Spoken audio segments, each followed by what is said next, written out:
आपण 10 तारखेचा मोर्चाचं निवेदन दिले होते. 10 तारखेच्या मोर्चाचं नियोजन होतं आपलं, पण 9 तारखेला जेव्हा आपले शिष्टमंडळ झालं त्यावेळेस आपल्याला असं सांगण्यात आलंय का 16 तारखेपर्यंत तुमच्या सर्व मागण्या आम्ही पूर्ण करतो.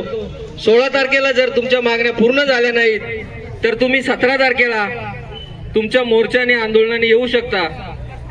असं वाटलं होतं कुठेतरी मागण्या पूर्ण होतील, पण या जाड कातडीच्या प्रशासनाला ते करणं शक्य नाही झालं आणि आपल्याला परत इथं यावं लागलं. पण आज आपण इथं आलेलो आहोत. जो परत आपल्या मागण्या पूर्ण होत नाहीत तो परत आपण कोणी उठायचं नाही. उठणार कोणी? जो परत आमचे पूर्ण मागण्या, आमच्या घरकुलाचा प्रश्न असेल, आमच्या जागेचा प्रश्न असेल, गावठाणाचा प्रश्न असेल, 4 मागण्या आहेत आपल्या मूलभूत, ते आपल्या पूर्ण होत नाही तो परत आम्ही इथं थांबणार आहेत. बघा, सरकारने आपल्याला घरकुल तर दिली, परंतु ती बांधायची कुठं? त्याच सरकारने असाही कायदा काढलेला आहे का प्रत्येक वाडी वस्तीला 2.5 एकरचा गावठाण मिळाला पाहिजे, वस्तीस्थान मिळालं पाहिजे. त्याची अंमलबजावणी करायला यांना टाइम नाहीये.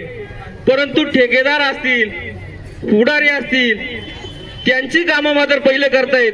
म्हणून या सरकार, या प्रशासनाला आपल्याला दाखवून द्यायचे का आमची ज्या परत गरिबाची कामं होत नाहीत तो परत आम्ही इथून एक जण सुद्धा हलणार नाही. जो परत रात्र हो, 2 दिवस लागोत, 3 दिवस लागोत, आम्ही इथंच बसून राहणार आहेत आणि आमच्या मागण्या पूर्ण केल्याशिवाय आम्ही उठणार नाहीयेत. तुम्ही मागे बघितला असेल जल जीवनचा विषय, एवढे करोडो रुपये सरकारने दिले असताना या प्रशासनाने मात्र ठेकेदारांचेच खिसे भरले, पण अजूनही त्या एकही नळाला पाणी आलेलं नाहीये. त्याचप्रमाणे सरकारने जनवनची घरं दिलेली आहेत आज, परंतु ती बांधायला जागा नाहीये. अनेकांना सर्वे राहिलेला आहे, अनेक घरकुलांचा, त्यांची घरं आपल्याला मंजूर करायची, काही करून घ्यायचे. कारण सरकारने आम्हाला सांगितलेलं आहे की सर्वांना घरकुल आहेत, काही राहिलेले आहेत. कारण या प्रशासनाची कामाची जी पद्धत आहे ती एवढी थंड आहे का पूर्ण गार पाण्यात आंघोळ धुवून झालेले आहेत. ते गार पाण्यात आंघोळ धुतलेले आहेत, त्यामुळे त्यांना कामच होत नाही जोरात. अशा पद्धतीची या प्रशासनाची परिस्थिती आहे. आता 2 इलेक्शन झाले, पूर्ण त्यांच्याच मागे होते इलेक्शन, सरकार, परंतु जो गोर गरीब आहे, बघा आपल्याला इथे भारताचे संविधान आहे, तिथे उद्देशिक आहे की आम्ही भारताचे लोक या देशाचे मालक आहोत आणि जर आम्ही मालक आहोत तर 77 वर्ष झाली स्वातंत्र्याला, अजूनही आम्हाला घर मिळाले नाहीये.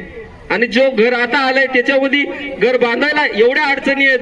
फॉरेस्ट अडचण करतो, ग्रामसेवक अडचण करतो, हप्ते टाकीत नाहीत, अनेक अडचणी आहेत. पहिली गोष्ट, आम्हाला घरकुल बांधायला जागा मंजूर झाली पाहिजे, गावठाण मंजूर झालं पाहिजे, काही गावठाण मंजूर झाले त्याचा विस्तार झाले पाहिजे. या सर्व गोष्टी जोपर्यंत मंजूर होत नाहीत, जोपर्यंत आम्हाला लेखी मिळत नाहीत, तोपर्यंत आम्ही कोणी उठणार नाहीत. 4 दिवस लागोत, 5 दिवस लागोत, इथंच आम्ही ठाण मांडून राहणार आहेत. तुम्हाला दाखवून देऊ का लोकशाहीने जे आम्हाला संविधानाचा हत्यार दिलेले त्याचा उपयोग करून आम्ही आमच्या सर्व मागण्या पूर्ण करू. त्यामुळे बोलणारे भरपूर आहेत आपले मार्गदर्शक. मी इथेच थांबतो. सर्वांना जिंदाबाद.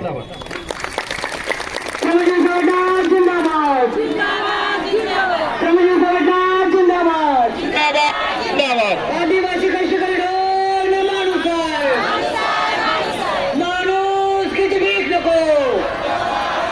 आणि घरकुल बांधायला जागा मिळालीच पाहिजे, मिळालीच पाहिजे. आम्हाला गावठाण मिळालंच पाहिजे, मिळालंच पाहिजे. समाज संघटना जिंदाबाद, जिंदाबाद. हॅलो.